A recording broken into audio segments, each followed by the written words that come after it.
Il est mort un mardi, ou un jeudi, je sais plus. C'est flou, comme tout ce qui fait trop mal. C'était un jour normal, le genre de jour qui s'excuse pas, qui fait pas d'histoire. Mais moi je me suis effondrée en silence, comme un château de cartes qui croyait être un mur. Il était petit mais il prenait toute la place.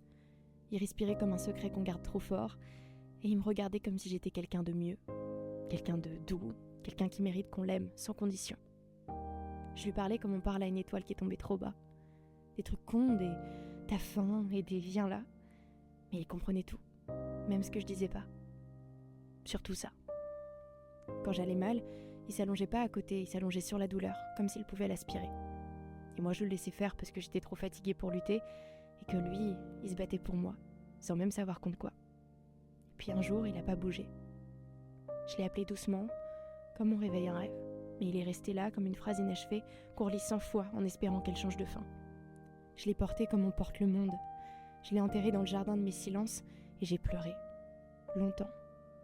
Mais pas fort, parce que le chagrin, quand il est vrai, il fait pas de bruit. Il s'installe, il habite.